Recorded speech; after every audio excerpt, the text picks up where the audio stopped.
Taos-pusong nagpasalamat sa pamahalaan ng Pilipinas at sa lahat ng mga tumulong ang napalayang Norwegian kidnap victim na si Kjartan Sekingstad. Kasunod nito, pinasalamatan at kinilala rin ni Pangulong Rodrigo Duterte ang pagsisikap ng Office of the Presidential Advisor on Peace Process at ng Moro National Liberation Front upang mapalaya ang naturang dayuhang bihag.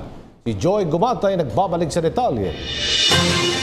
Nilala ni Pangulong Rodrigo Duterte ang pagsisikap ng Office of the Presidential Advisor on Peace Process ng Moro National Liberation Front at ni Sulu Governor Sakurtan sa ligtas na pagpapalaya kay Norwegian national Kjartan Sekingstad mula sa kamay ng grupong Abu Sayyaf bilang katuparan sa ipinangako ng Pilipinas sa bansang Norway. The best thing that happened this week to us was really the release of Kjartan, because we were able to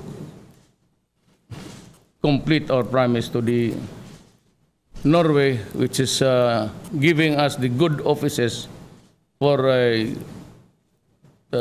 space to talk vis-a-vis with the Communist Party of the Philippines. Kasabay nito ang kalayaan rin ng 3 pang Indonesian nationals na nasa pangalaga na ng kinatawan ng Indonesian government sa bansa.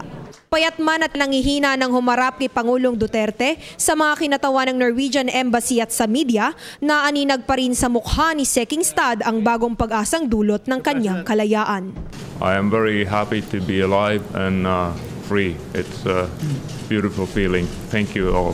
Nag-uumapaw rin ang tuwa ng Norwegian Ambassador to the Philippines na si Eric Forner matapos personal na makita ang kanyang kababayan na halos 1 taon ring tiniis ang pagiging isang bihag at malayo sa kanyang mga mahal sa buhay. I would like to thank, on behalf of the Norwegian government, thank the President for his outstanding help to ensure the safe release of Mr. Sekingstad.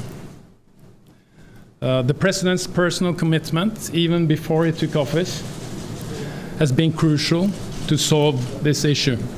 Binigyang diin ni Secretary Dureza na ang magandang balitang ito ay resulta ng ilang buwang matahimik, matiyaga at determinadong pakikipag-usap ng ating pamahalaan at iba pang sektor sa bandidong grupo. Para sa PTV News, Joy Gumatay, Davao City. Ako po si Cathy San Gabriel. Subscribe na sa PTV YouTube channel. I-click lang po ang subscribe button.